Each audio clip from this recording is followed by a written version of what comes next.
This next section takes us from that information about reality and starts to relate it to the situation we find ourselves in.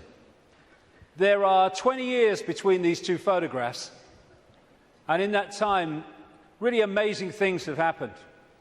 So many people have gone from that to that, and it's an exponential curve that's gathering pace all the time. And people are starting to see what is increasingly there, that we are watching the unfolding imposition of a fascist global state or communist global state. They're the same either way. I'm sure people in fascist Germany and people in Stalinist Russia thought there was a big difference between the worlds that they lived in. Different names for the same basic control system. But I would suggest that if we stay only at the level of the five senses, only at the level of the world we see banking scams, manipulated wars, Orwellian imposition, then we're not going to get truly what is going on. Because I say this, look at it. This world has been changing and is changing so rapidly in terms of all different aspects of this control system, the way they manipulate education, manipulate wars, put in the people they want as presidents, give us all this shite through food and drink, control the media, manufacture the global warming scam, big pharma, and 9/11 and all that stuff. And it's coming in such a coordinated way. So if we are going to think that this situation that we're seeing unfold goes back to a few men and women in dark suits or whatever sitting round a table saying, what's our next move? We are clearly massively missing the point. And the vast majority of people who over the last few years have started investigating this, they will not go any further. They will not go any further because, A, their belief systems won't let them, often their religious belief system, but also they are fearing what other people will think about them if they go into some of these areas I'm going to go into now. What people make of it is up to them. My right to say it is up to me. So yes, it's not just people sitting around a table somewhere in the world discussing the next move. There's the level where we see this unfolding in the news and what have you. Then there's this other dimensional, non-human level to look at, as I will in this section. Then there's the level of the nature of reality, which I've introduced already. And then there's this whole stuff about the moon, which I'll get into in this section too. And the rabbit hole doesn't end there. It goes deeper and deeper and deeper. And the deeper you go into the rabbit hole, the more we understand what the game is, the more we can change the game. And it's all about the control and programming of perception. That's the only way the few, and it is a few compared with the global population, that the billions can be controlled. Manipulating how we interact with reality, keeping from us that we are consciousness, putting us in these bubbles of our sense of limitation, and I can't, manipulating the way we decode reality, and therefore making us see the world as the control system wants us to see it. That's the basis of all of it going through the day, because that's the basis of all of it going through the whole conspiracy. So yes, of course, on one level, it does manifest as dark suits sitting around a table discussing the next move. But that's still the play-out world of this conspiracy. It's not its origin. It goes beyond them into the advisors in the shadows, the Mandelsons in this country. Peter Mandelson, if he's not manipulating, he gets withdrawal symptoms, that man. And into the Rahm Emanuels, ditto, in America, the controller, handler of Barack Obama. It goes into deeper levels, beyond them, deep in the hidden secret society network. And eventually, it goes out of this dimension. And that's where this whole thing is really coming from. Beyond the frequency range of visible light. And it involves non-human entities. Some of them people call the greys. The main ones, I would say, and have been saying for a long, long time, take a reptilian form. They operate outside. They can come into visible light. But in terms of the reptilian part of this, they can't stay here for that long. So people say, why don't they just come and take over? Because they can't, or they would. They can come for so long, but their vibrational difference, incompatibility, means they have to leave. They can't stay for long, although there are technological ways they can stay for longer. And they operate outside visible light, and they manipulate this reality through bloodlines, interbreeding bloodlines, that I'll come to. And we call them the Illuminati families. So, we operate with invisible light, but outside of that, sharing the same space, is infinite other worlds and realities. And if a so-called UFO comes into this reality, because it's coming into visible light from where we cannot decode, it just seems to appear out of flipping nowhere. Because what it's done, it hasn't actually come in, it's just changed its vibrational state to resonate with invisible light, and it's like, it came out of nowhere. And then how often do you see it? Honestly, mate, there was this bloody UFO, and it disappeared just in front of my eyes. What are you on, mate? You on the pop or what? What it's done is increased its vibrational resonance to go beyond on visible light. Therefore, to the observer, it disappears. It hasn't disappeared at all. It's left visible light. And this range of frequency we call our world is being manipulated from vibrational frequencies beyond it. And Satanism is a network within visible light that interacts with these reptilian entities in various ways I'll get to before the end of the day. Places or areas of the heavens that come up, Orion comes up again and again in relation to these reptilians. And in terms of non-human visitations, so does the Pleiades, so does, in terms of the reptilians, area of the heavens they call the Draco constellation, which appropriately, coming through the word derivations, brings us draconian. And of course, draconian laws are the Orwellian laws coming in. Very, very appropriate. Sirius is involved as well. So, won't be able to get into this today. There's a lot more to know anyway, but so is what happened to Mars, is all involved in this story, how it became the devastated place it was, but it is, but wasn't before. And when I talk about these areas of the heavens, I'm not necessarily talking about those places with invisible light, because just as we are multidimensional, so planets and stars, etc., are multidimensional. And just as a planet might be devastated within visible light, it's not necessarily devastated on other vibrational frequency levels of itself, because the Earth too operates in visible light, but also multi-levels, like everything else. Another major part of this story is that when these reptilian entities started intervening, they manipulated human genetics through interbreeding, not necessarily physical interbreeding, interbreeding through technological methods, and also changing human form by changing the messages, the information, I'll come to this before we finish this section, that the DNA is picking up. And through that, you can change a form by changing the information the DNA is picking up. And it's no accident that humans have massive, fundamental reptilian genetics. This part of the brain, which scientists call the R complex or the reptilian brain, will be very, very important as we go through this second part of the day, because it's fundamental to how human behavior and human perception is manipulated to see the world as we currently see it. This interbreeding is talked about and recorded all across the world in the ancient accounts. Of course, I guess because it's the Bible, the best known is this section from Genesis. There were giants in the earth in those days, and also after that, when the sons of God came unto the daughters of men, and they bare children to them. The same became mighty men, which were the old men of renown. But that's just the biblical version. Got a frog in my throat, the reptilian going.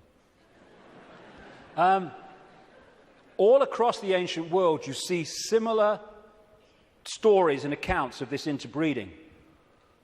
Something else goes parallel with the reptilian story.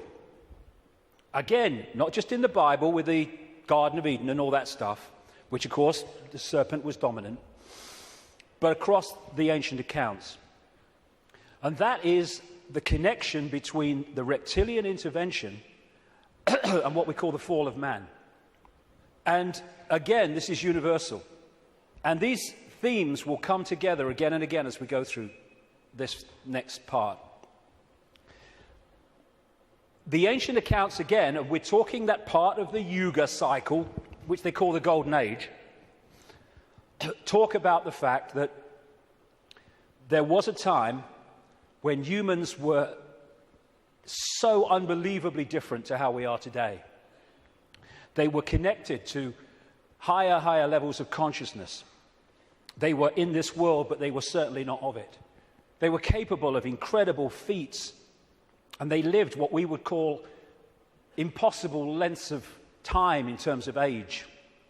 And then there was a sudden change, the fall of man, as it was called. What I call this is the schism. There was an energetic schism at the level of the metaphysical universe, the waveform-based information construct, and that, as it was decoded through into this holographic reality, obviously mirrored in the holographic play-out world the schism in the information construct. And this is a portrayal of that, a symbolic portrayal of that.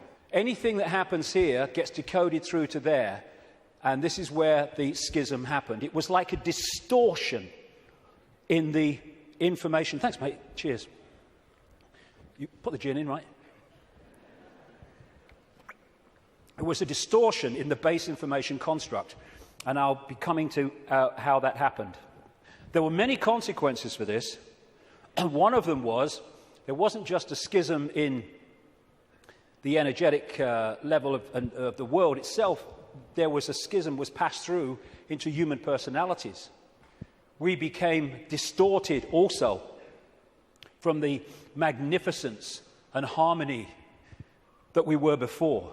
And we went from that to this. And we're now at the point where we're coming out of that.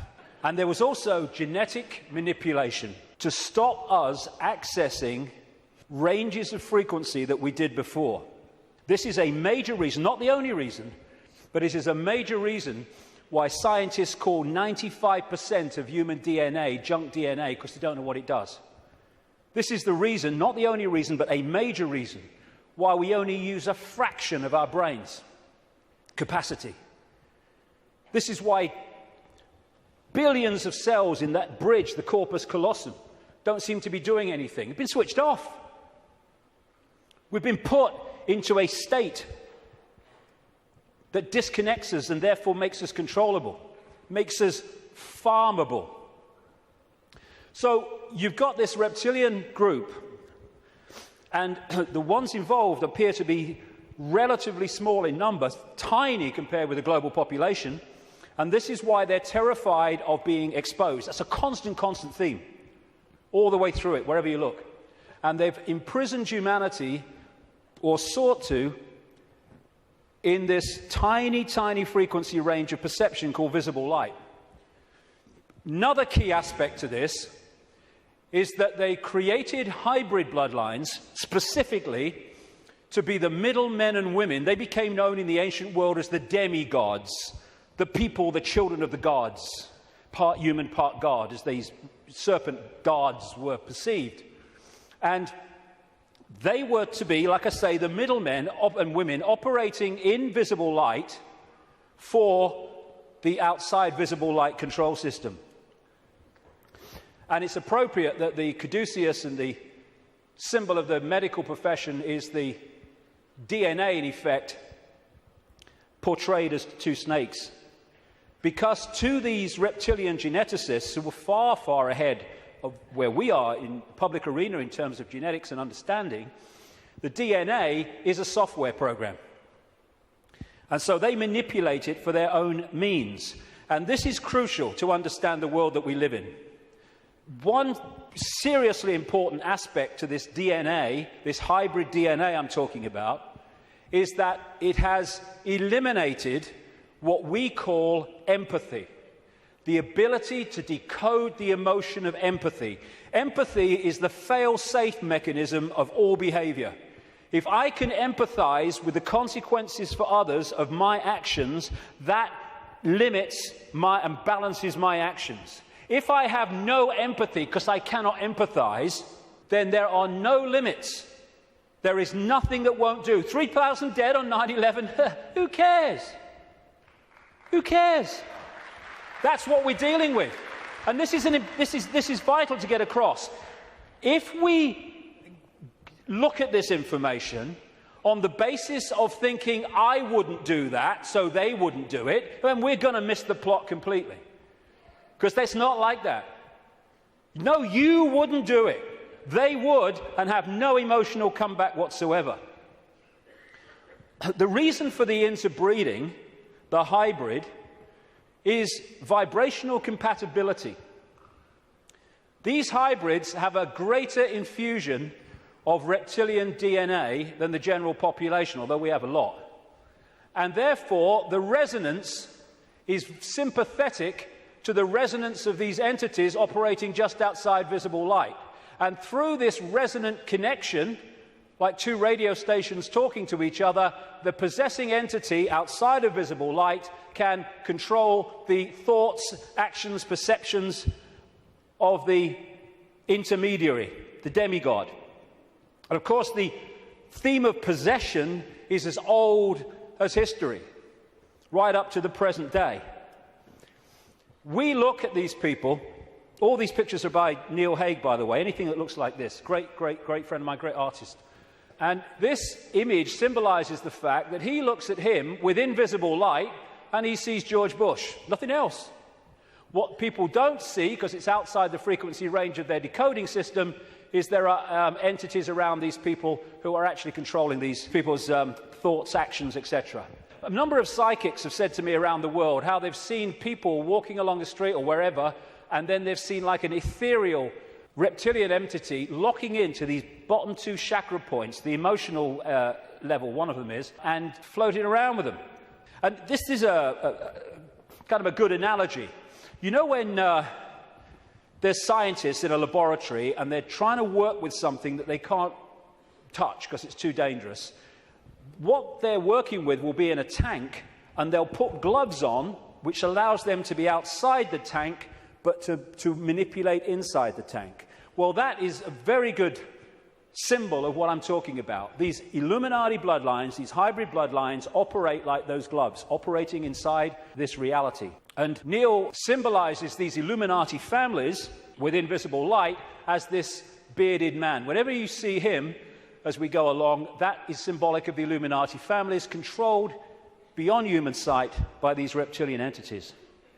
When the world started to recover from great geological catastrophes, which I'll come to in a second, there were areas of the world that stood out in terms of their abilities and potentials and advancement. These were some of them, and this area is particularly important to the bloodlines I'm talking about.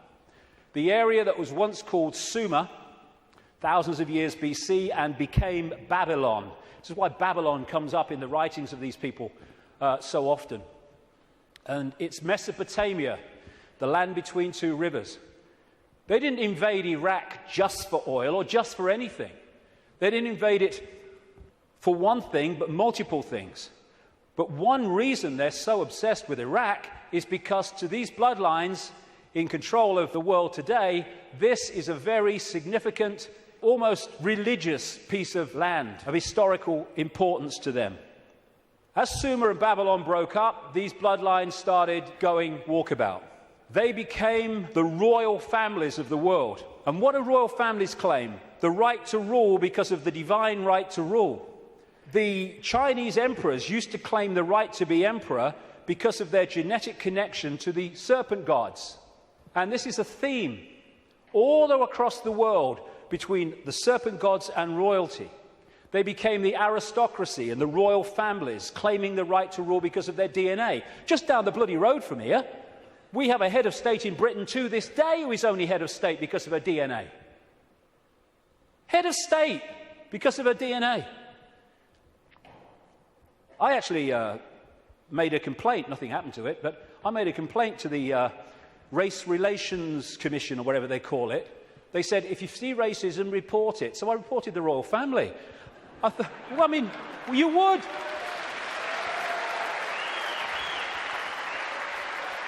You would. Because they go, racism, we must stop racism. All these bloody politicians go, well, get down to Buckingham Palace then. You're saying you can only be head of state, not only if you're bloody white, effectively, but if you only come from the same bloody family. Ridiculous. Anyway, it's always been and it still is. And so these aristocratic and royal families moved on. Eventually, when the people started to rebel against overt royal control dictatorship, these families, some of them stayed in the royal families overtly, and there's still some around, like ours. But these families moved into politics, into banking, into business, and became the dark suit, but they still perceive themselves as royalty, as special, because of this genetic connection to the serpent gods. And through the British Empire, the so-called Great British Empire, and the other European empires, as these bloodlines moved up into Europe from the Middle East, etc., they exported these bloodlines all over the world. And we saw them in power in what we call colonization. But there's two types of control. One has a finite life, one can go on forever until it's exposed. The one that has a finite life is a dictatorship that the people under dictatorship can see, touch and taste. Communism, fascism, apartheid. People know where they stand, and eventually, therefore, they will rebel against it because they know what they're dealing with. The greatest form of control is a control you can't see. Prison without the bars. You can't see the bars because you'll just sit there. People do not rebel against not being free when they think they are. And that's the idea of replacing the colony control with another kind of control called freedom.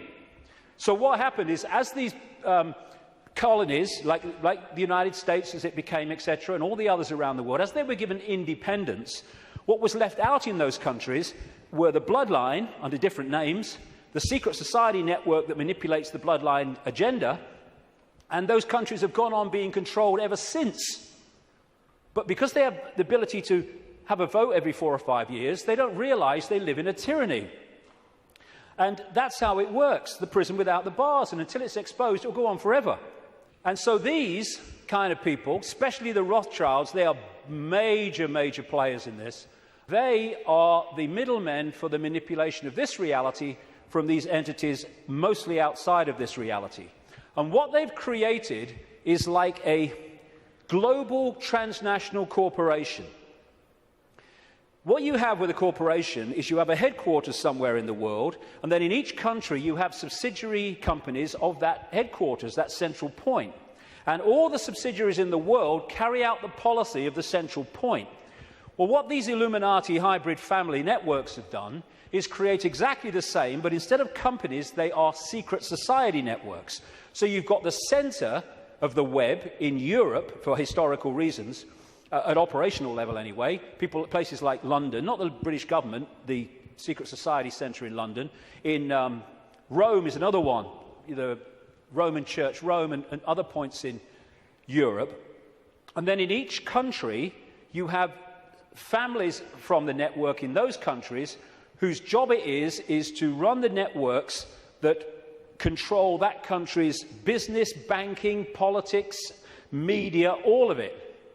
And so what you have is, from this central point in Europe, the centre of the web, all these different places and countries all over the world then impose on their country what is being dictated here. And that's why, as I travel around the world, I see the same things being introduced in different countries at the same time, overwhelmingly justified by the same excuses. It's all a global network.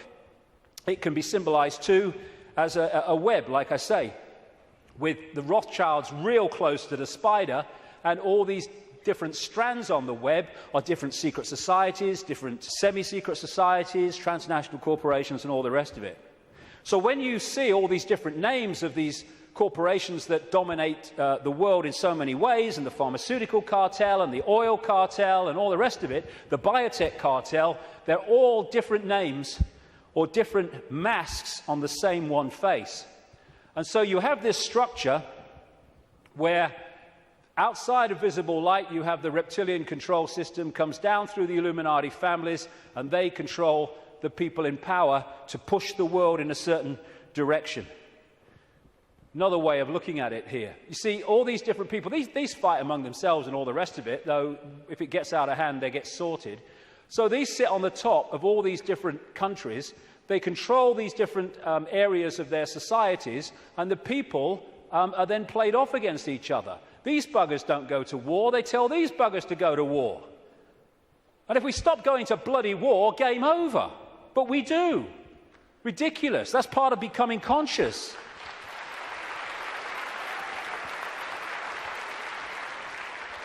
So these people are just pawns in a game in a way, genetic pawns in a game. They're just kind of shells to play out this agenda with invisible light. I mean, some batches are better than others, of course. So if you look at the principle of the Trojan horse, the symbol of the Trojan horse, coming into a society and not seeming to be what it is, though taking it over, and you put that on the face, well, you pretty much got symbolically what we're talking about here. People send me pictures from around the world and stuff that they find on the internet and elsewhere, which have a kind of reptilian feel about them. I'm not saying these are reptilian eyes, it could be a trick of the light, but I've used it because it gives an indication of the number of people that have told me this all around the world, from all walks of life, how they've seen people shift from a human to a reptilian state, and especially the eyes are the first to go. They describe how the pupils become reptilian. And interestingly, a great friend of mine has an associate who, I don't agree with it, but he's been doing a research project to develop iris scan technology, and it led to him looking very deeply into 2,300 eyes. And he said he knew nothing about what I'm saying, probably never heard of me. And he said to my friend, the amazing thing was that about 4% appeared to be of reptilian type and appearance. And that is a recurring number, in my research anyway. 4-5% seem to be of this hybrid nature. So these people are reptilian hybrid human reptilians. And you look at the eyes, but behind the eyes are something else. I had an experience with this guy, Ted Heath. He was Prime Minister of Britain from 1970 to 74, took us into the European Union as it became. And it's a long story, I've told it before, but he looked at me in a dressing room in a television station, and as he looked at me, this is what his eyes did. His eyes went completely black, everything.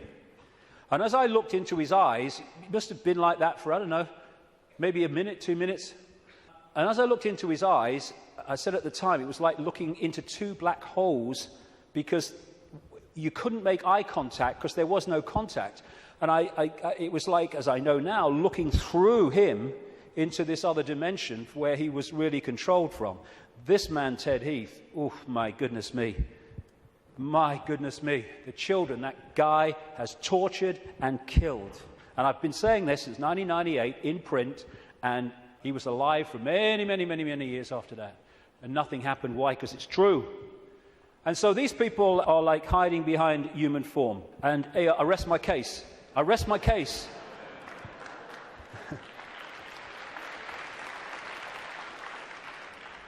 Ooh, you look tasty. And this lack of empathy in this hybrid DNA explains why these guys do what they do.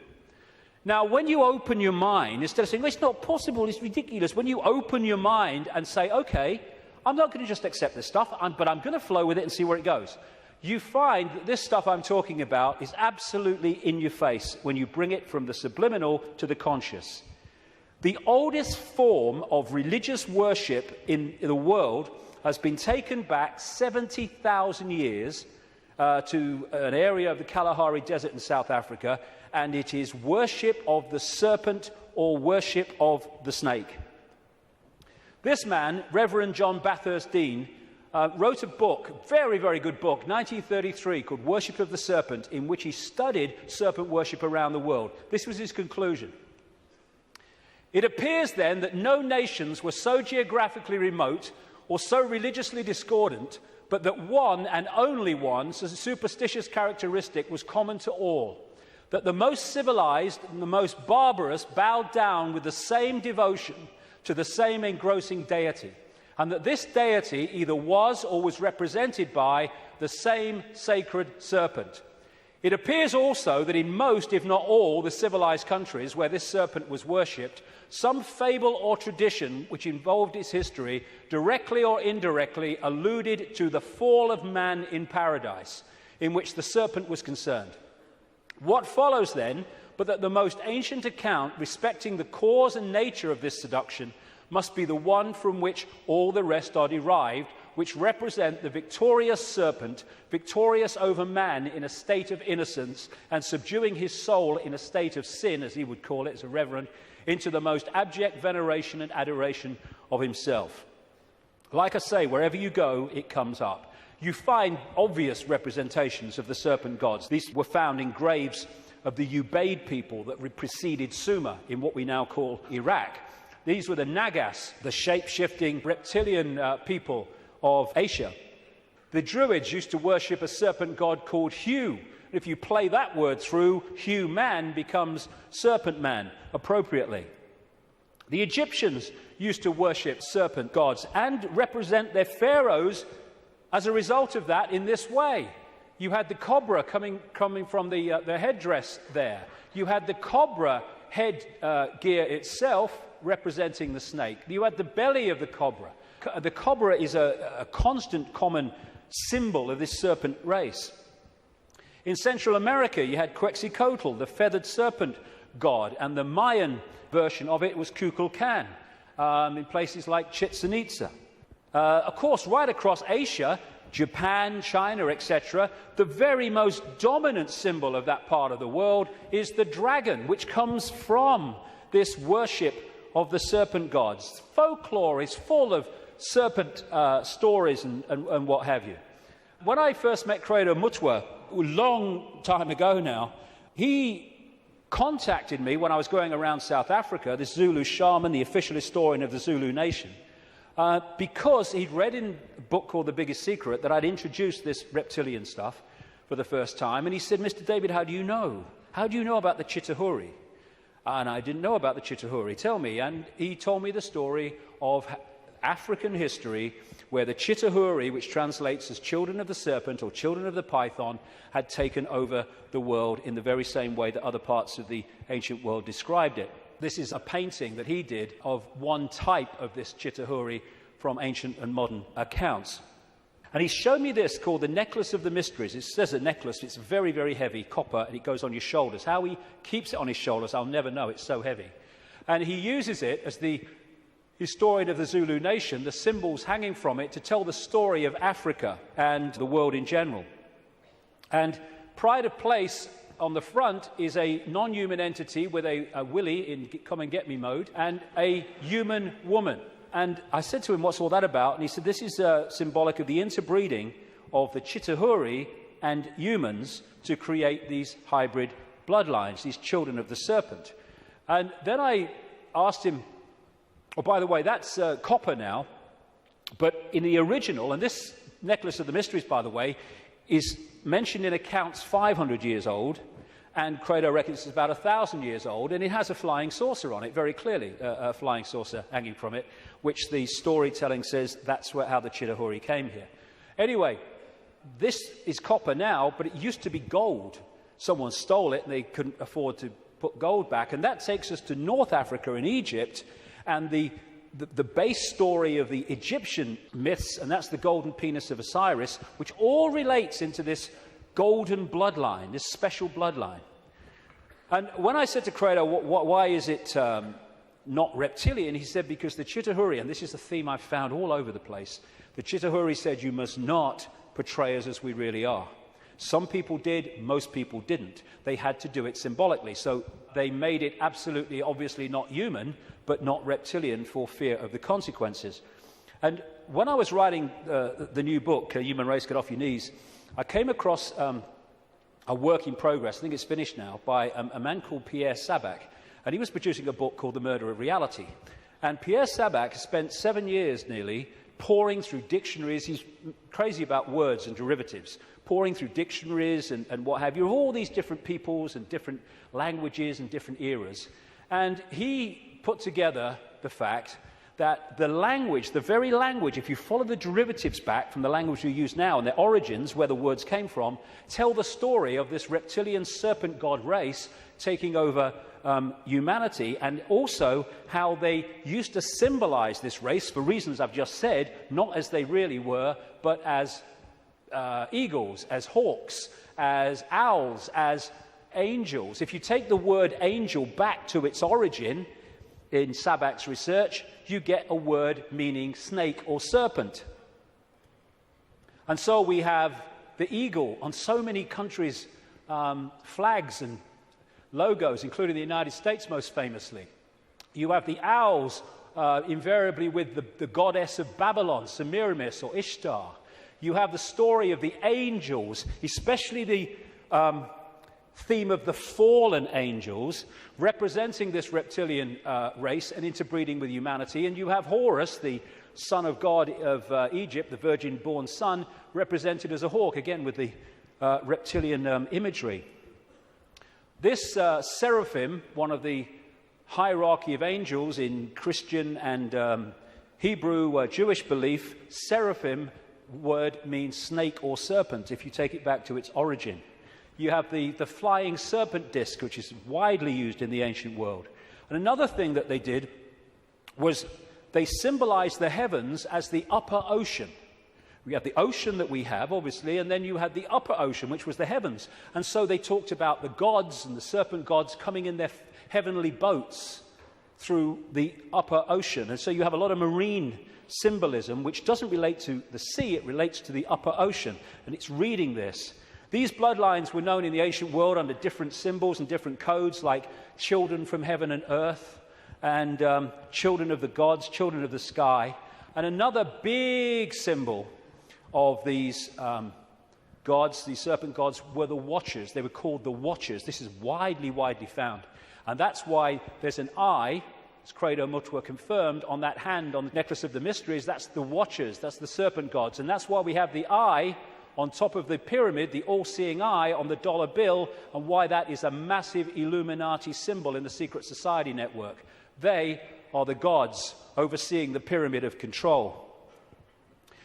One way that they often symbolized these hybrid bloodlines in the ancient world was as part human, down to the bottom of the torso, and then the legs or the bottom part being a snake.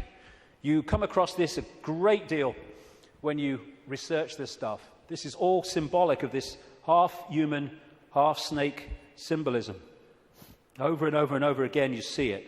And the cobra, like I say, is very much a common symbol of these serpent gods, as is fighting the serpent gods and battles with them. Even the word Messiah comes from Mesa, the Nile crocodile, which they used the oil from the Nile crocodile to anoint the pharaohs. And even today in the British coronation ceremony, they symbolize that as part of our own ceremony appropriately.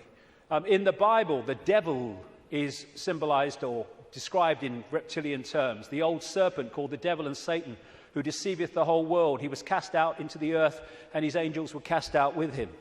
Fallen angels, again, the recurring theme.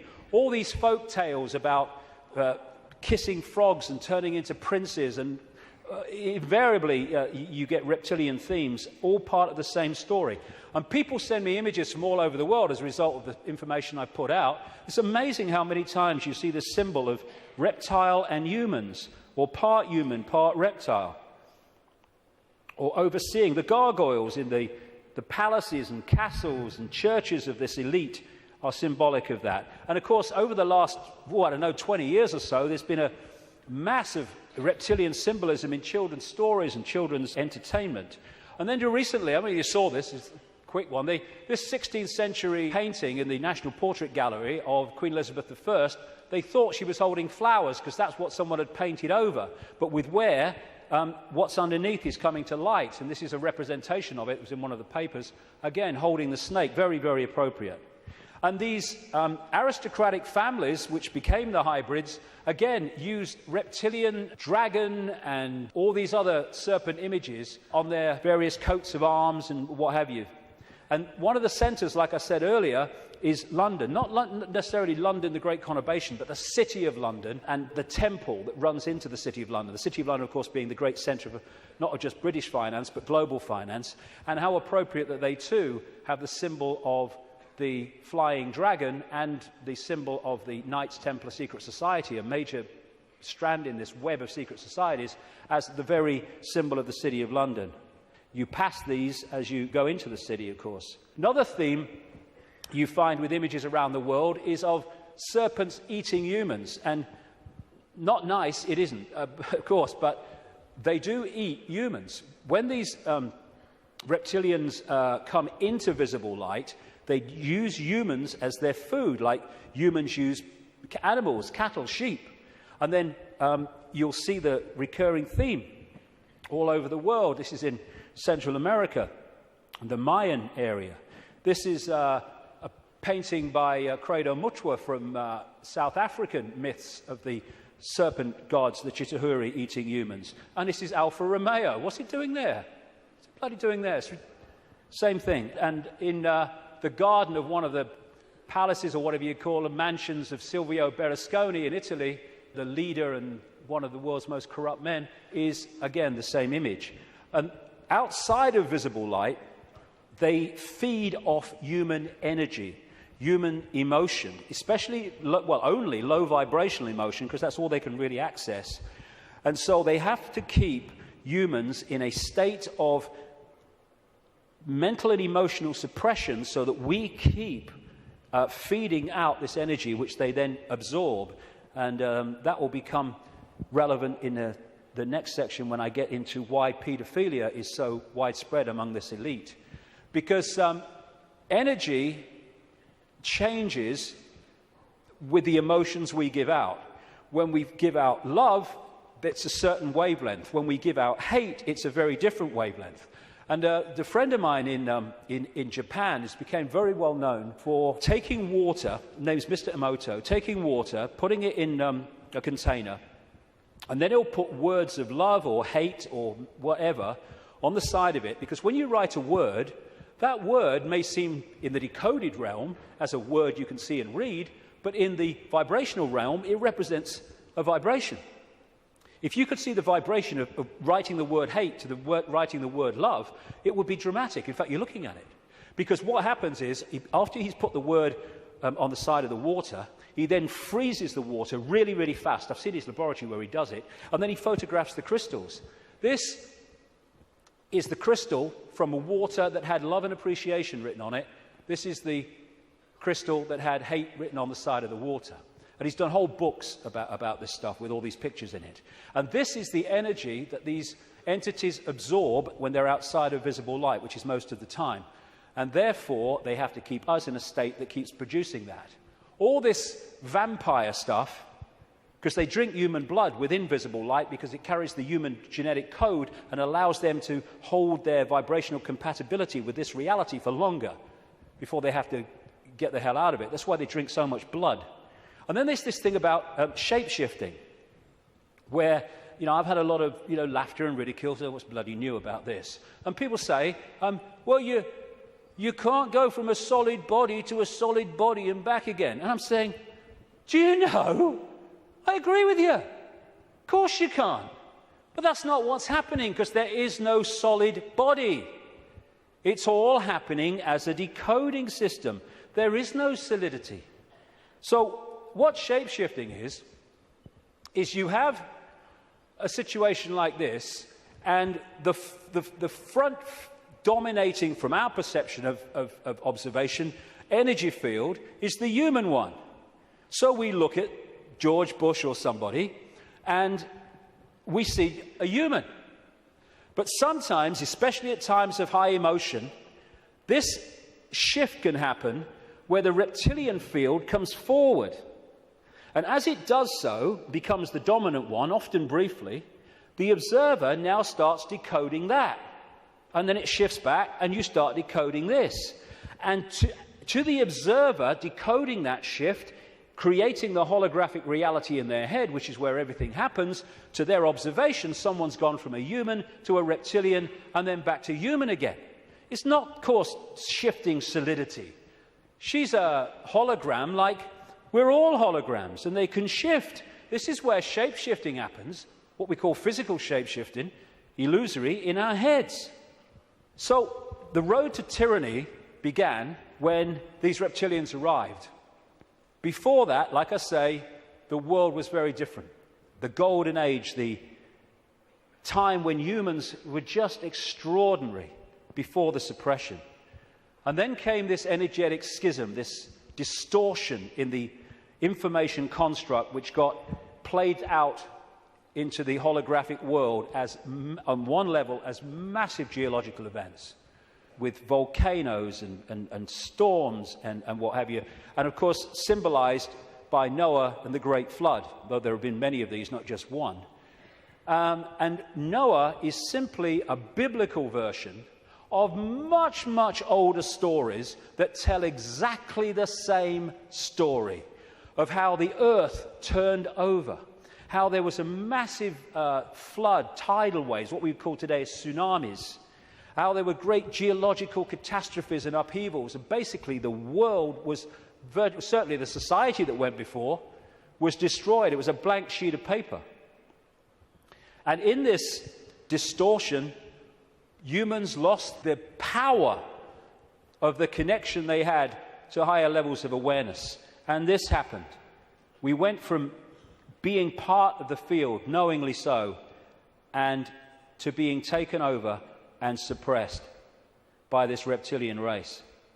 Because once the blank sheet of paper was created by the geological catastrophe, and why that happened I'll come to not very long from now, the earth started to settle down, and when it settled down, then everything started to be rebuilt, but in a very, very different, much lower level than it was before.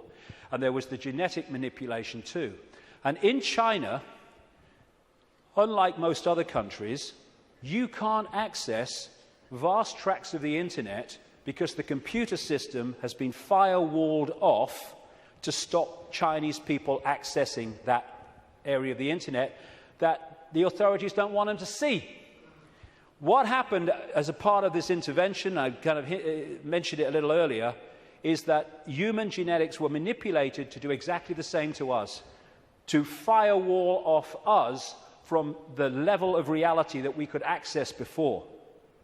So we went into this prison called visible light that we've been in ever since, and particularly isolated in the left side of the brain so that we only perceive through the five senses, and we can only see structure and language and hierarchy and all that stuff, and our potential dramatically reduced. And this world came as a result of it. And it's dominated by controlling human perception, by suppressing our true self and dictating what we bring into holographic reality. Okay, now let's go really crazy. I've had enough of only being half crazy. Let's do the bloody lot, eh?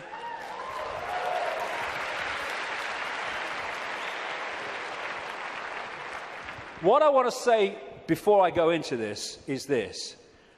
One of the most profound ways that people are controlled is to limit their sense of possibility. Your sense of possibility becomes your sense of what is possible. Now, that's an obvious thing, and it's a truism, but often we miss what's in front of our eyes. In other words, if you can program a sense of what's possible and make it narrow and incredibly limited, then when people come along and say, this is going on, these people say, you're bloody mad, that's not possible, is it? No, you don't believe it's possible. Talking to some of the insiders that I have over the years, and talking to other people who've done the same, there is a feeling among some of them that these entities technologically, and I keep emphasizing, there's not that many of them compared with humans, and so therefore they have to keep out of sight, and that's one of the reasons, the major reason they want to cull the global population, because it's out of hand from their point of view. Well, stick around, it's going to be out of hand a bit more very soon. But they reckon, some of them, that this technology that these people are working with, these entities are working with, is like 10,000 years ahead of where we are. But that's a bit of a misnomer, because there's a line, like a Rubicon, of awareness of how reality works. And when you're this side of it, you are in a state of tremendous limitation. But once you cross it, by realizing the nature of reality that I've been talking about today, suddenly you can move very fast in terms of your ability and your potential and all the rest of it. But while we're here, they reckon we're there about 10,000 years ahead. So we're dealing not with what we can do, but with what very advanced technological entities will do. Not spiritually advanced, intellectually, technologically advanced. What happened was that I was writing this latest book, and I sat down one morning. I've had one or two thoughts about this before, but they've come and gone. But I sat down one morning at the computer to start writing, and it was like, I've had this so many times in my life, in the last 20 years. It was like an energy field descends upon me, and suddenly I just knew the moon was not what it seems to be. It wasn't the heavenly body, the natural phenomenon that we believe that it is.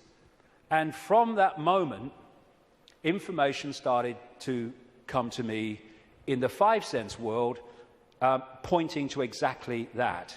Again, we come back to that line 20 years ago. Knowledge will be put into his mind, and at other times he will be led to knowledge. This combination has been constantly repeating, and it gets more and more powerful. First, I get an insight out of nowhere. The moon's not real. Where's that come from? And then suddenly it starts. I went on the internet, and within 2-3 minutes, I was expecting to find nothing. I just put on a few words indicating the moon's not real in the sense that we think it is. And bingo, within 2-3 minutes or less, I'd found this book, Who Built the Moon, by two researchers who've written other books. One of them an investigation into Freemasonry. And this book details the extraordinary anomalies relating to the moon. And they came to the conclusion, and I absolutely bloody agree with them, and a bit more than that too, as I'll come to later, that this is what we're looking at. The geometrical connections and everything, and the mathematics and the relationship between them in terms of size and position is just mind-blowing. And what I'm suggesting, and I'm not alone over the years at this level of it, though I think I might be alone at the next bit, that I'll come to in a second or a few minutes. I've been there before, I don't mind. Is that the moon is actually a hollowed-out planetoid by a very, very advanced race, and it was brought here to take the Earth over. And what they do, this seems to be a modus operandi. They bring these moons in, and as they bring them in, they fundamentally affect the Earth. I mean, the Earth is at the spin it is and is at the angle it is because of the moon. Massively so, anyway, because of the moon. So when they come in, bingo, things change, and the society that was there before ain't there anymore. And then gradually they take them over in ways that I'll come to. So when the moon came in, and again, it's so important to come back from the holographic world to the base construct. We see a solid moon, yes, in the play-out world. But back here, it is an energetic construct in the metaphysical universe. And as it came in, and other things that happened, which I talk about in the book, it created this distortion in the information construct of the waveform information base of this universe. And as it did so, it was played out here in all this catastrophe and stuff that I talked about and the ancients talk about. It was played out as this great geological catastrophe and the great flood and all the rest of it. And what is a common theme that they talk about, the ancients, in relation to this? The earth turned over. And you think, how the freaking hell can the earth turn over? Well, what happened? What happened when the moon came in, the earth turned over? It's at an angle that it is today because of the moon. And so the distortion brought an end to the world that was there before, and we basically went back to rubbing sticks together because of what happened. And that distortion was played out in the human mind, the human perception, the human psyche, and we completely changed our perception of the world and who we are, where we are. So in Who Built the Moon, like I say, I do recommend it, the way it looks at the anomalies and everything, and the connections between these three bodies. And these mathematical, geometrical connections only apply to these three bodies in the solar system. They don't play out against the other planets, just these three. And the moon is so perfectly positioned that because of where it is, when we have an eclipse, it is the same size as the sun. That's why we have the eclipse.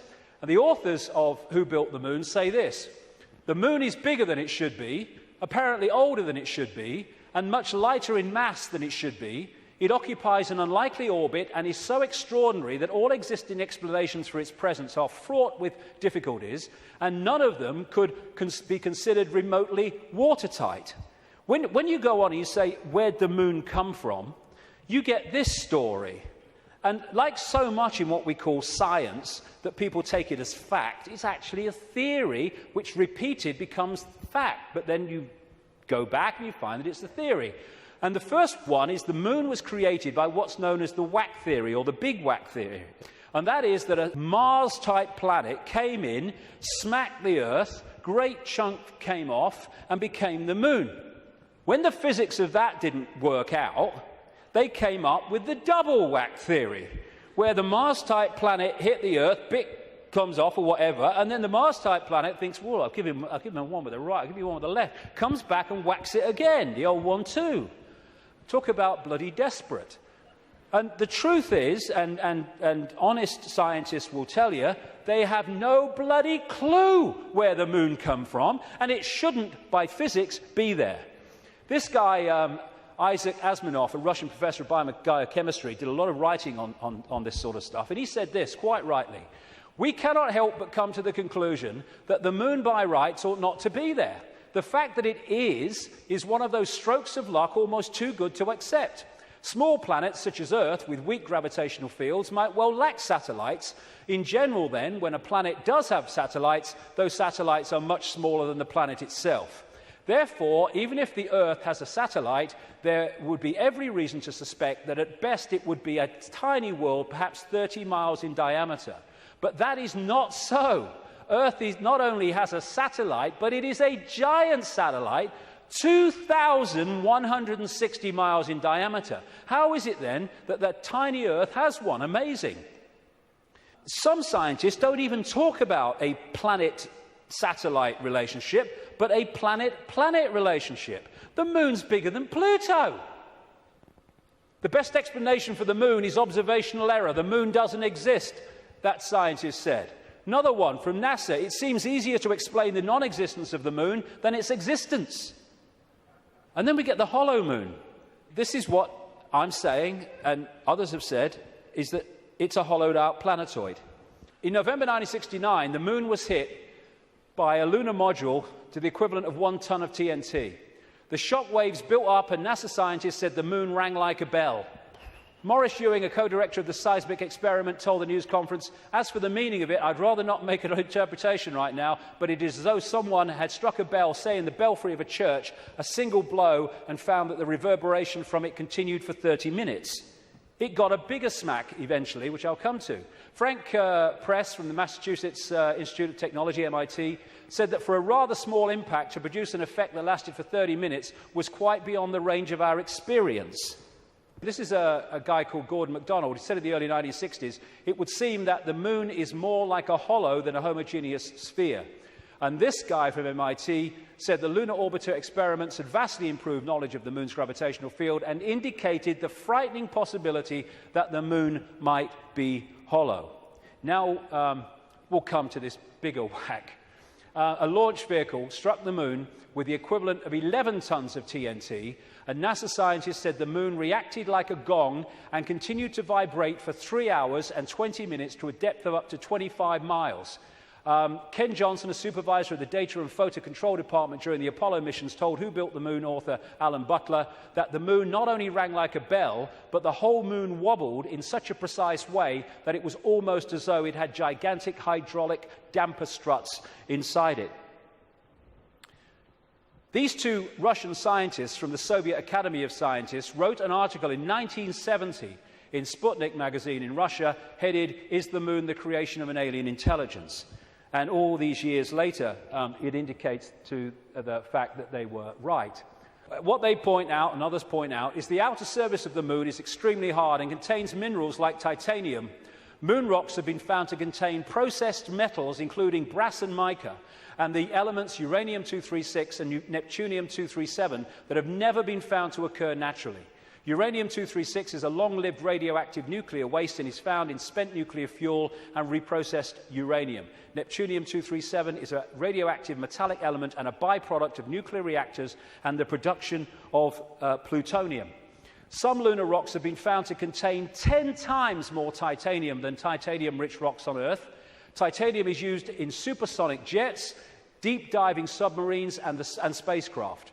Dr. Harold Urey, the winner of the Nobel Prize for Chemistry, said he was terribly puzzled by the rocks from the Moon and in particular their titanium content. He said the samples were mind-blowers and that he could not account for the titanium. The two Russian scientists said in their article, if a material had to be devised to protect a giant artificial satellite from the unfavorable effects of temperature from the cosmic radiation and meteorite bombardment, the experts would probably have hit upon precisely these refractory metals. Refractory metals are incredibly resistant to heat and wear. In that case, is it not clear why lunar rock is such an extraordinarily poor heat conductor, a factor which so amazed the astronauts? Wasn't that what the designers of this super Sputnik of the Earth were after? From the engineer's point of view, this spaceship of ages long past, which we call the Moon, is superbly constructed. They say it's a hollowed-out planetoid, and they say if you're going to launch an artificial Sputnik, then it is advisable to make it hollow.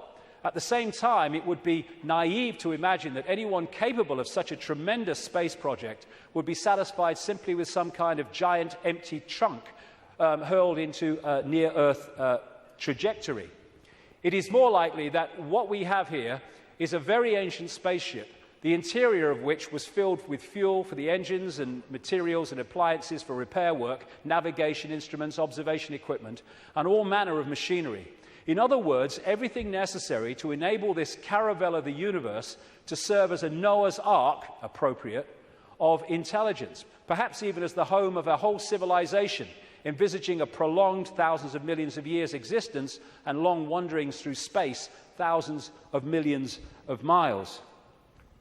Naturally, the hull of such a spaceship must be super tough in order to stand up to the blows of meteorites and sharp fluctuations between extreme heat and extreme cold.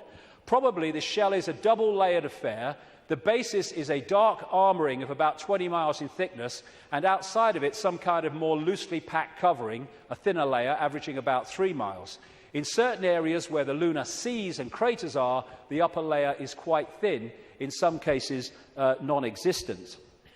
And as this scientist said, the Moon is made inside out. In other words, what's on the outside should really be on the inside, and that supports the idea of a hollowed-out planetoid. So, when I started to put this together, and there's a lot more of this in the new book, I then called the oracle in South Africa, Crater Mutwa, and I found Zulu legends to be incredibly accurate with their symbolism.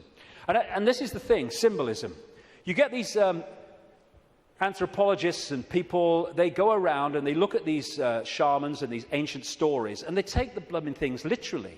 Now, like I said earlier, we now have the tools which make it easier for us, because technology is mirroring reality, therefore we have the analogies.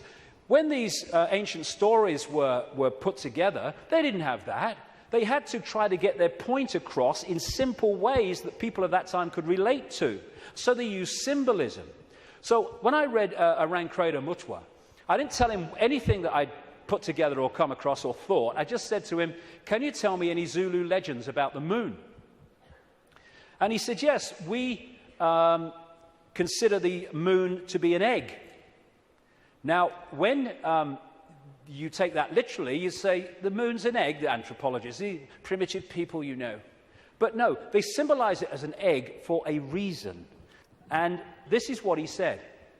The legends, the Zulu legends, say that the Moon was brought here hundreds of generations ago by two brothers, Wawani and Umpanku, who were the leaders of the Chitauri. They were known as the Water Brothers and had, quote, scaly skin like a fish. Now, this story relates almost exactly to the stories found on ancient clay tablets in what is now Iraq, Sumerian accounts of the Anunnaki, a non-human race, I would say reptilian race, that came to the earth in the same way that other parts of the world, in the ancient world, talk about. And the Anunnaki, according to these accounts, were led by two brothers called Enki and Enlil. And at least one of them, Enki, was symbolized under another name too as in relation to water, exactly the same as this. Zulu legends tell of how Wuwani and Mpanku stole the moon in the form of an egg, and this is why they symbolize an egg, not because they're primitive, from the great fire dragon and emptied out the yolk until it was hollow. They then rolled the moon across the sky to the earth and caused cataclysmic events on this planet. Zulu legends also say that the Chitauri threatened to move the moon if humans didn't do what they said because of the devastation that would cause. What the two scientists said about this 2-3 mile outer kind of protection, followed by a 20-mile impregnable layer, explains one of the anomalies of the moon, which the craters are pretty much of universal depth. Even though the scale of the impact and the size of the crater can be massively different, the depth is about the same, really, within a very short ratio. And that's, the scientists say, because it goes into the outer layer, the kind of buffer, but it can't go further than this inner protection layer that is impregnable.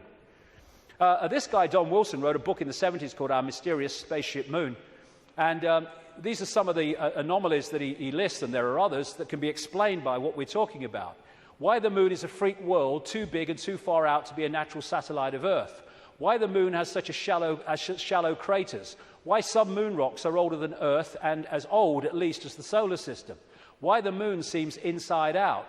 Why the moon vibrates like a huge gong, transmitting tremors great distances around and through itself. How the moon can produce so many contradictions of data and findings.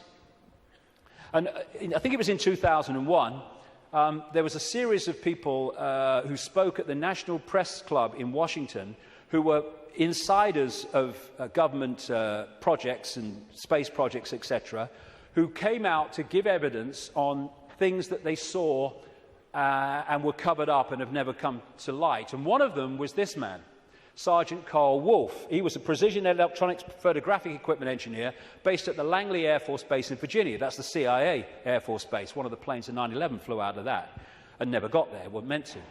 But what he told at the press club was that he was called across to part of this base where they were putting together what they called mosaics. As the craft were flying over the moon and photographing it, they were taking different photographs and piecing them together to complete the landscape. And they had a technical problem, so he went over to try to help them out with it. And then a guy there who was working with his mosaics showed him something of interest. And this is what he said at that presentation in Washington.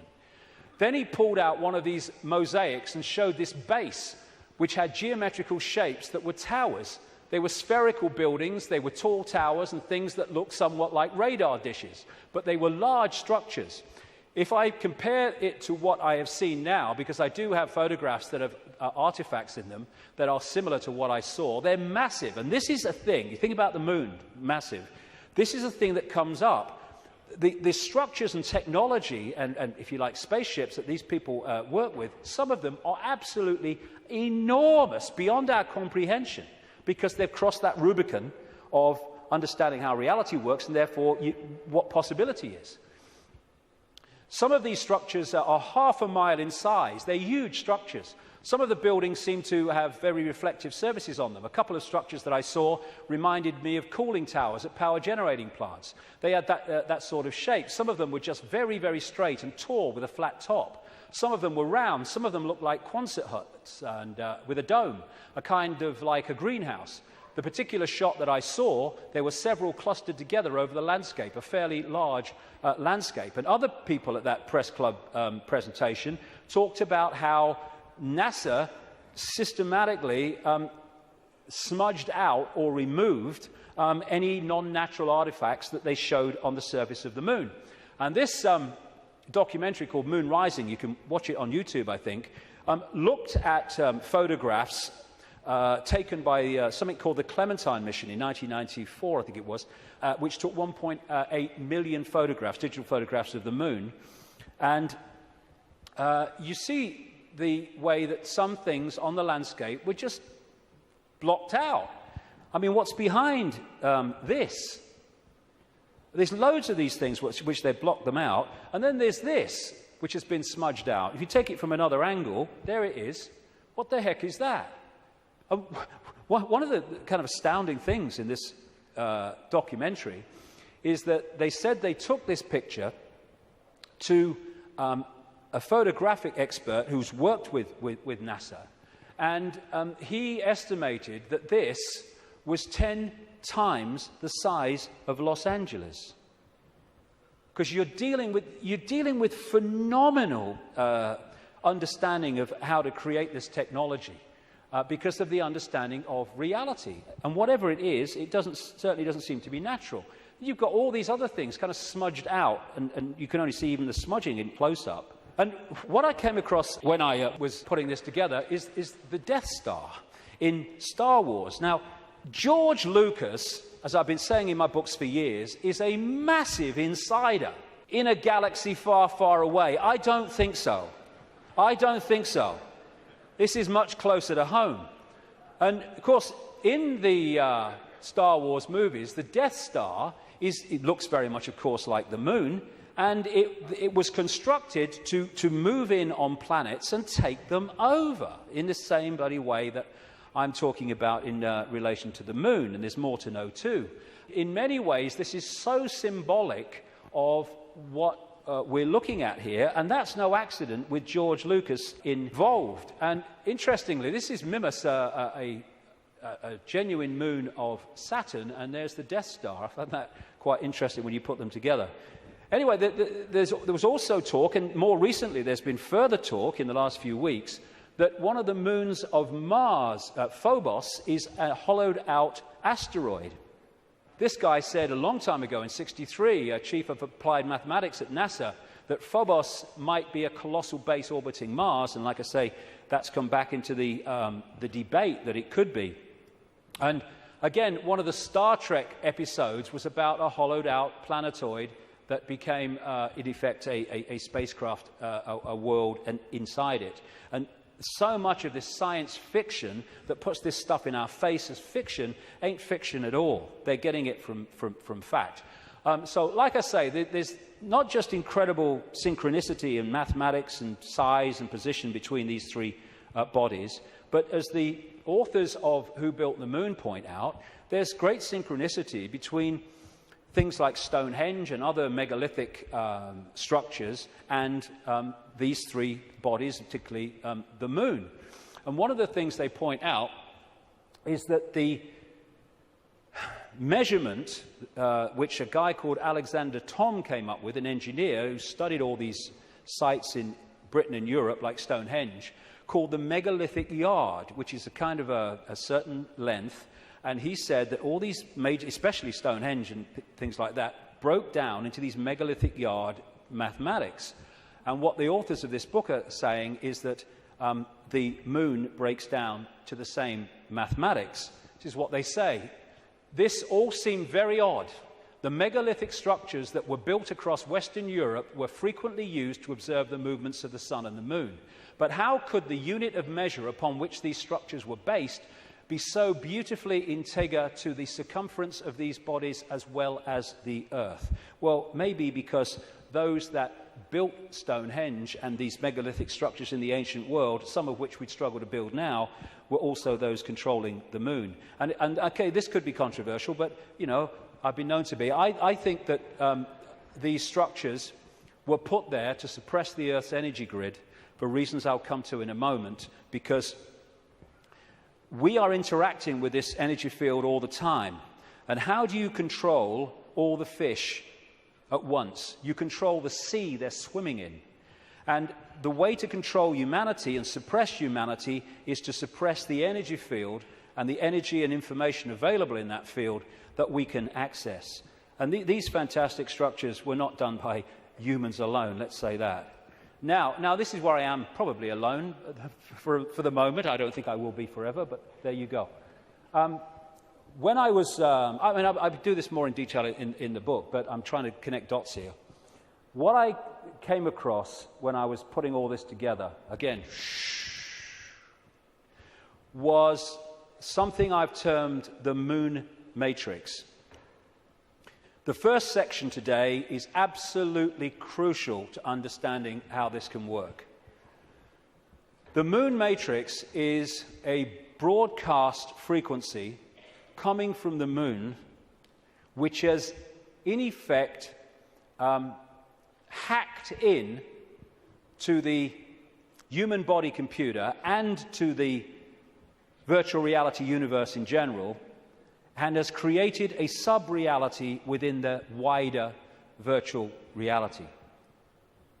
Because, I keep saying it, but it's important, we see the moon as physical, but actually its base construct, like everything else in this reality, is waveform information. And I would say, and of course I think this is going to become more obvious as the years pass, I would say the moon is actually not just what we've talked about so far, but it's an interdimensional portal through which entities and energies can come out of one reality through into this one. It's their means of entry. Its position, so perfect, as you'll see if you read not just my new book, but Who Built the Moon, its position in relation to the moon and the sun is so perfect because that has an effect on creating this sub-reality. I'm saying that this frequency is broadcast from the moon and has created a sub-reality which we are constantly decoding, and that the genetic manipulation of humanity, so widely described by the ancients, was to take this body computer and tune it in, connect it to this frequency range I'm calling the moon matrix. This is Neil Haig's concept of moonopoly. This is the world, the structure that we are experiencing, this box recurring round and round limited world. And I am suggesting that we are being massively influenced. In fact, we have been turned into a hive mind by these broadcasts, which are holding us in a sense of limitation, to the point where it operates as a default mechanism. Soon as you start to awaken, if you don't keep it going and stick with it, then you'll default back, because the pressure of this moon matrix is pushing us into this tiny sense of limitation. So what virtual realities do is they basically hijack the five senses and get them to decode the information in the computer game and take it into reality. I'm saying that this moon matrix has done exactly the same, and it is part of the modus operandi of how planets are taken over in this way. Our five senses have been locked into something else, and we're decoding a fake reality. Basically, we are connected to this symbolically, which is a hive mind, which is why we are so herd-like when we weren't before. And if people are going, "Whoa, okay, what?" Just stick with me, because the layers will go on. What I've been talking about today is the fact that this base vibration from the black holes goes through this cycle, and it elicits different information in the form of photons from the suns, which we decode, and the reality changes. We go through different epochs. What I'm saying is that this moon matrix has hacked in to that photon energy stream and has done what the Chinese authorities have done to the computer system in China. They have stopped us accessing vast amounts of the virtual reality universe that we used to before. Now, if anyone thinks this is fantastic, that we could see things that aren't really there and not see things that aren't there, this is a new scientist. America has just switched from analog to digital television. In the short time of about a year that the analog frequencies are not being accessed because they're going to be filled up by other things like mobile phones, suddenly, for the first time, scientists can see and connect with radio waves from galaxies they couldn't before. Why couldn't they do it before? Because we were watching the flipping telly. Prior to the switchover in America, naturally occurring radio waves at frequencies between 700 and 800 megahertz were obscured by analog TV signals, preventing astronomers from investigating the universe using this band. The freeing up of this bandwidth is a once-in-a-lifetime opportunity to see galaxies in this range. Now, you imagine what is capable by this high technology in blocking frequencies so we can't perceive what's there and we perceive things that aren't there. That's what this is doing, I suggest. And I'll add more detail as we go along. In effect, we're operating within a bubble, a virtual reality bubble, within the wider virtual reality universe. And it's connecting in through our crystalline receiver transmission system, same with the Earth, and creating this situation where we are decoding a world that may even not be there, who knows, but certainly is different to the world we think it is. And we go back to this more accurately now. The matrix, I would say the moon matrix, is everywhere. It is all around us, even now in this very room. You can see it when you look out of your window and you turn on your television. You can feel it when you go to work, when you go to church, when you pay your taxes. It is the world that has been pulled over your eyes to blind you from the truth. What truth? You are a slave, Neo. Like everyone else, you were born into bondage, born into a prison. You cannot smell, taste, or touch. A prison for your mind. I would say that prison for your mind is the moon matrix, which has put us in a vibrational prison that we can only break out of by becoming conscious and therefore vibrating beyond the walls of the moon matrix, which is a frequency range. And if we're not held in that frequency range, that's why society is structured as it is, with its stress and its fear and its war and its conflict, then we start to break out of its perception prison and we start to say, bloody hell, why didn't I see this before? Because you were there, constantly decoding this thing. Now, like I was just saying, never mind what I've just said about some moon matrix, never mind that. Even by its very position, the moon is fundamentally affecting human behavior and human perception. Because the moon is affecting the Earth tilt, the Earth spin, affecting the Earth oceans, therefore it's affecting us. We're 60-70% water, we must be affected by it. And also, and here we come back to the importance of the first section today, it's also fundamentally affecting the endocrine system, which connects us to the chakra system, which connects us to out there, part of which is the third eye. It affects the hormones that we secrete, which fundamentally affect human behavior, human health, human perception. Not with any matrix, just by being there. And it fundamentally affects this, the pituitary and the pineal gland that give us the sixth sense ability to see beyond the five senses.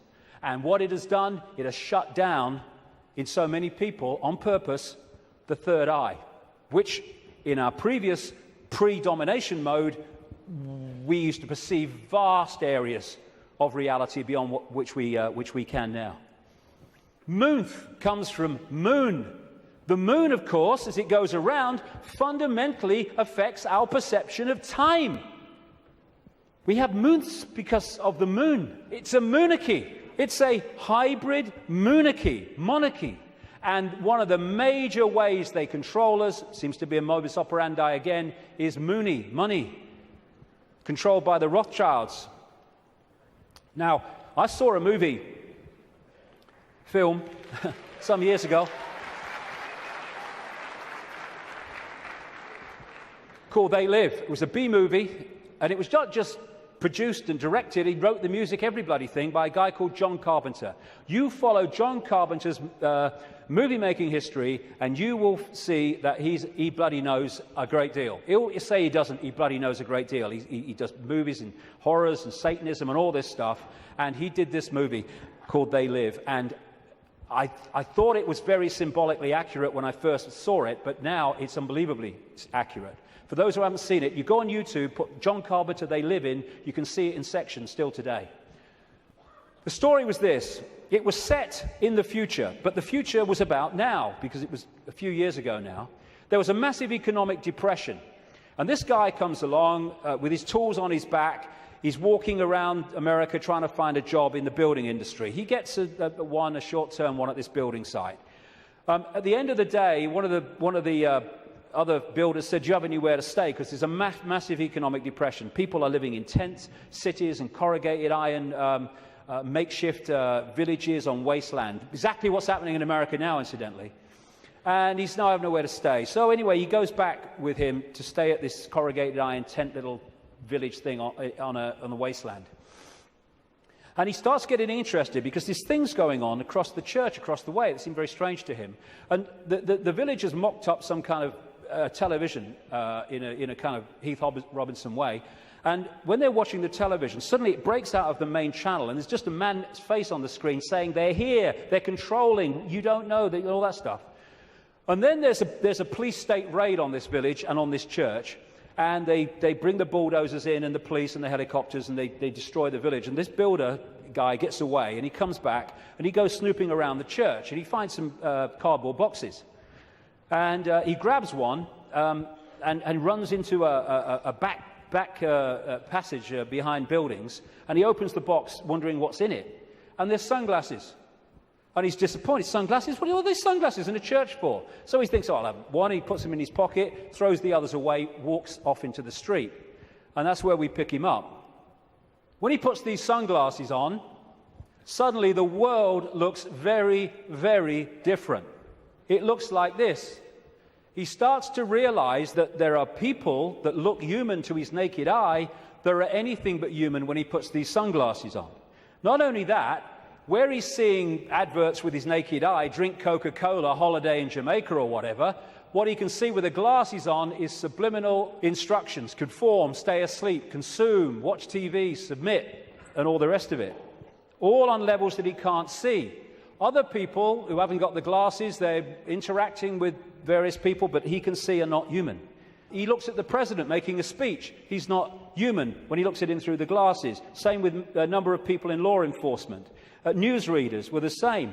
And where it goes is that at the end of the movie, they realize that the reason that people cannot see without the glasses, what he can see, is because there is a frequency being transmitted from the top of a television tower, which is preventing the population seeing what they would normally see if that frequency wasn't being broadcast. And what they do is they break the broadcast frequency, they stop the dish working, and people are sitting in bars, and suddenly they can now see the guy next to them's not human. What a bloody laugh that would be, wouldn't it? And there's people out having sex and then realizing, hey, I didn't really come home with you. Tell you the funny thing, a lady in Canada told me this story happened to her. I spoke in Canada years ago now, and I met this lady. She was a power-dressing businesswoman, you know, very of this world. But she'd had this experience, and she was shaking when she told me the story. She said that she got this boyfriend who had a dark side, she said, that he knew about and he was trying to deal with. And they come home, and they go into the bedroom, and there was a shelf at top of her bed, and standing there was the book, The Biggest Secret, which, for the first time, I introduced this reptilian thing. He then goes crazy, she said, when he sees the book. And he got her to throw it away. Oh, what are you reading that rubbish for? And all that stuff. Mind you, he's not alone in that. And then they start having sex. And he's kind of on top of her. And she said, I had my hand on the bottom of his back. And suddenly he started getting very, very violent. And I started getting frightened. And she said, then my hand was pushed back. And she said, I looked over his shoulder. And my hand had been pushed back by a tail. He sprouted a tail. She said, I screamed, threw him off. And for a second or two in front of me, he was totally reptilian, and then morphed back to human and ran out of the house, never seen him again.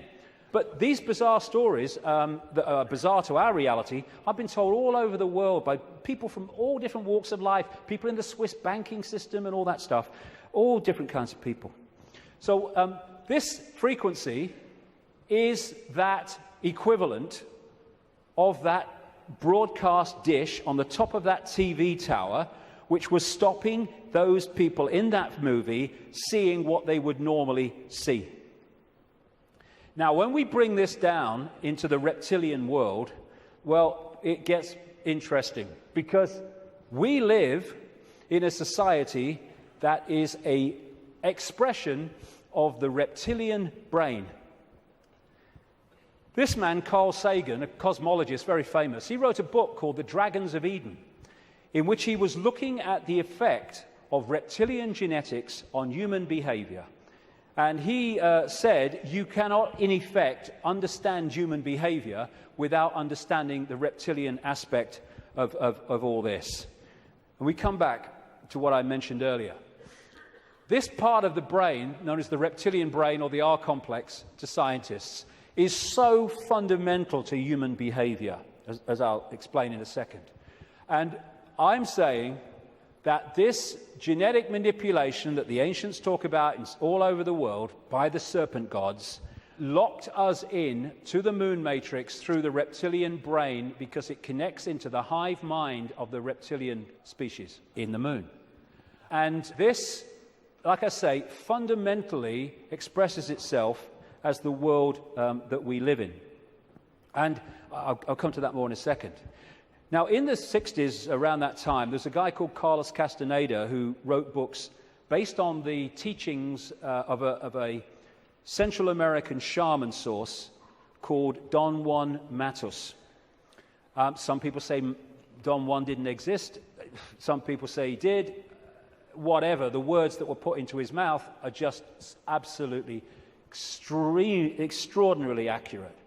And I read this quote coming up after I put this stuff together that I've been talking about. This is what Don Juan Matus said in these books. We have a predator that came from the depth of the cosmos and took over the rule of our lives. Human beings and are its prisoners. The predator is our lord and master. It has rendered us docile, helpless. If we want to protest, it suppresses our protest. If we want to act independently, it demands that we don't do so. Indeed, we are held prisoner. They took us over because we are food to them, and they squeeze us mercilessly because we are their sustenance. Just as we rear chickens in coops, the predators rear us in human coops, human eros. Therefore, their food is always available to them. Think for a moment and tell me how you would explain the contradictions between the intelligence of man the engineer and the stupidity of his systems of belief, or the stupidity of his contradictory behavior. Sorcerers believe that the predators have given us our systems of beliefs, our ideas of good and evil, our social mores. They are the ones who set up our dreams of success or failure. They have given us covetousness, greed, and cowardice. It is the predator who makes us complacent, routinary, and egomaniacal. In order to keep us obedient and meek and weak, the predators have engaged themselves in a stupendous maneuver. Stupendous, of course, from the point of view of a fighting strategist, a horrendous maneuver from the point of those who suffer it. They gave us their mind. The predator's mind is baroque, contradictory, morose, filled with the fear of being discovered any minute now. They gave us their mind. And that is how I suggest they've done it. We are connected if we operate within the hive reptilian brain mind. We are operating on a collective mind, which is pouring out this constant sense of anxiety, fear, worry, stress, because that keeps us within the confines of the frequency range of the moon matrix, i.e. attached to it, and it also elicits the emotional, low vibrational energy on which they feed.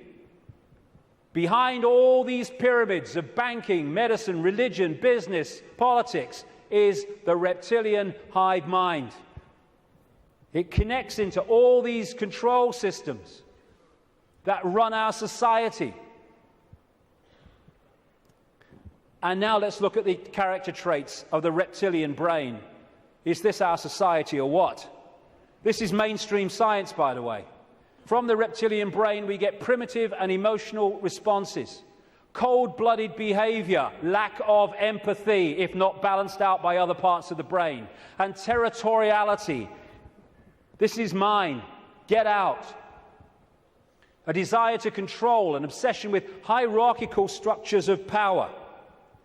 Aggression, might is right, winner takes all. And it is dominating our sense of reality and our reaction and responses to events and other people. This is the word that sums up the reptilian brain: survive, survival. It doesn't think, it hasn't got the ability to think, it reacts. That's why it can react so fast. There are good things about it. When you're driving along in your car and someone walks in front of you, what rams the anchors on immediately, without thinking, instantly, is the reptilian brain. But when that starts to impact on other parts of our behavior and our lives, then it becomes a very negative thing indeed. It is the reptilian brain and its fear of not surviving. It's always scanning the environment for threats, not just physical threats, but threats on other levels of our experience, which I'll explain in a second. And therefore, the targeting of the reptilian brain and the constant triggering of it is what gives us this constant fear, this constant stress, worry that goes on in all areas of our lives. Will I meet the rent at the end of the month? Oh my God, will I lose my job? Oh my God. And the more that we can be put in fear, here we go, the more we operate in the reptilian brain. That's why we're constantly given reasons to fear and to be anxious. Be afraid, be very afraid. The big bag monster's coming as soon as we've invented him. And when he's gone, we'll have another. Terrorism! Ah! Global warming! Ah! Swine flu! Ah! The economy! Ah! I don't look like her! Ah! I don't look like him! Ah! Constant reasons to fear.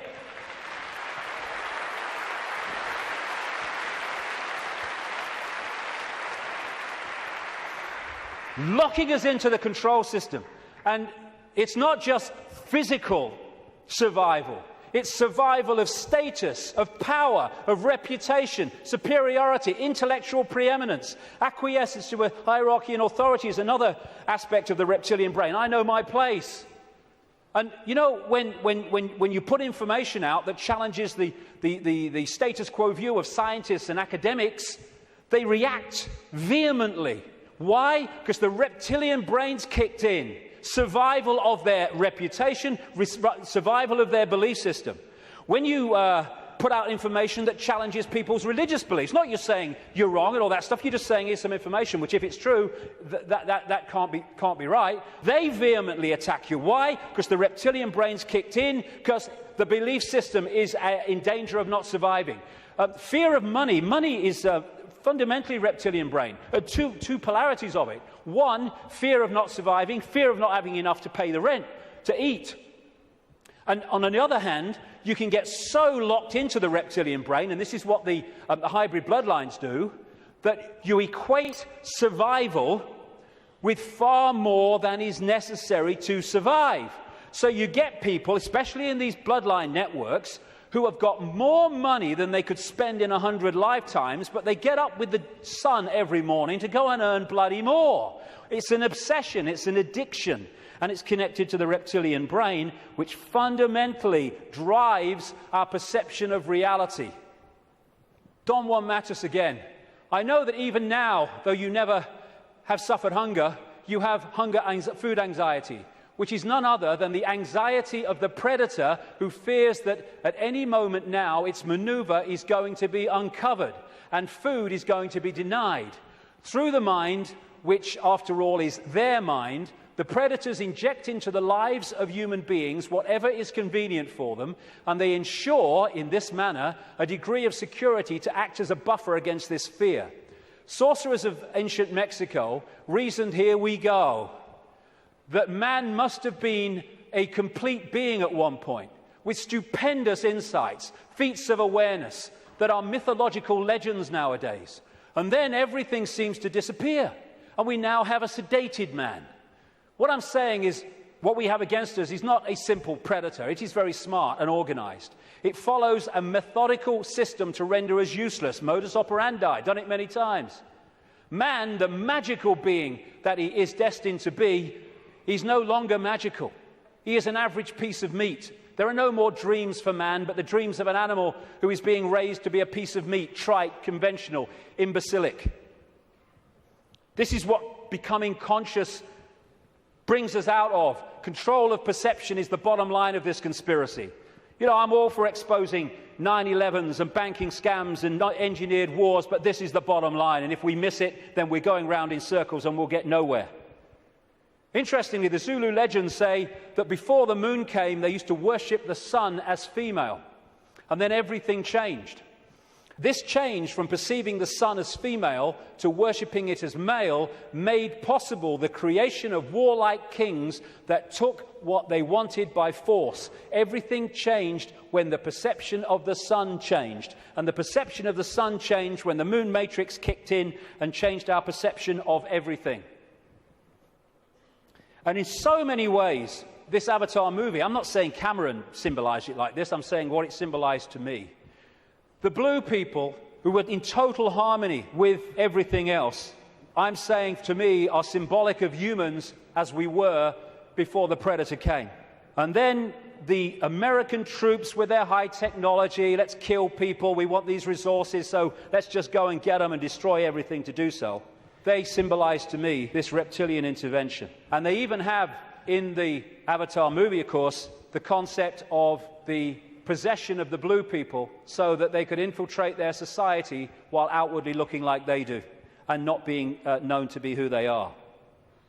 These reptilians look down a different timeline to us because they're on a different wavelength. They're able to see further into what we call the future than we are. And therefore, if you access this network of secret societies, especially the inner circle, you can access the projected future of human society which this is planning. Therefore, you can write prophetic novels which further down what we call the timeline turn out to be staggeringly accurate. All you need to do is to access that projection. And you do it by accessing the secret society network. This, the Fabian Society in London, created in 1884, is one of those societies. The deeper inner core that have access to that timeline and that projected agenda. And this guy was one of them, a Fabian. And that's the Fabian logo, by the way. The wolf in sheep's clothing. Perfect. Perfect. It created, in effect, the Labour Party in Britain, and it influences massively the left, not only the left, but what we call the left centre of politics, not just in Britain, but in other countries. Australia, too, for instance, very, very powerfully. When people have said to me in the past, you know, what's planned, I've said to them, well, you can read two books and see it. Just put them together. George Orwell's 1984 and Aldous Huxley's Brave New World. This was published in 1948. This was in 1932. Put the two together. This talks about the drugs and all the rest of it, and the mind control. This talks about the sort of police state. Put them together, you got it. They were incredibly prophetic. I've been saying for years they weren't novels, or their source wasn't novels. Turns out that Aldous Huxley taught French to a man called Eric Blair then, now George Orwell, at Eton College, and introduced him to the Fabian Society. And this was the knowledge base, plus no doubt others connected, where they got these concepts. And what they said all those decades ago, Huxley's case 1932, is now happening in incredible detail.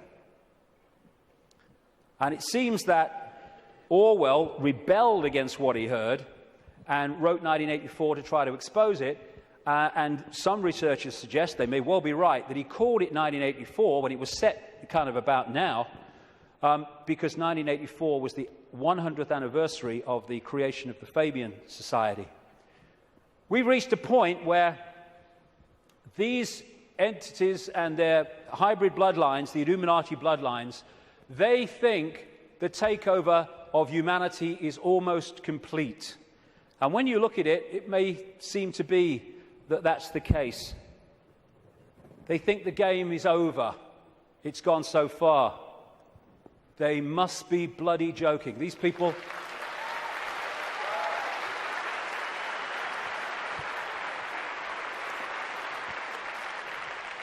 These people are in for the shock of their lives in the next few years. The shock of their lives. Because they can access so much, but they can't access beyond that. And they think the game's over because it seems to be here, but they can't perceive there. And when that comes in here, and it's very close to doing so, game over. Well, we've come a long way, haven't we? And what we're going to do now then is have a break for, say, 45 minutes, and I'll come back and look at the world as it is now and what's happening. Thank you very much. Thank you.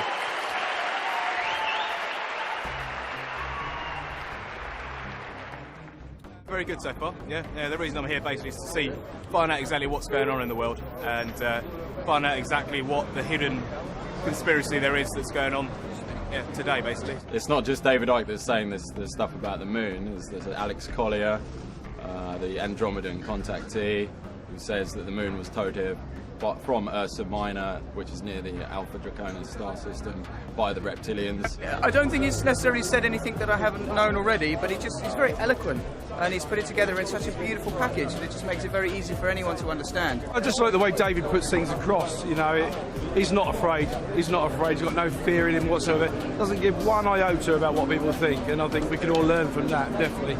Ever since I was little, I've always thought that something was wrong.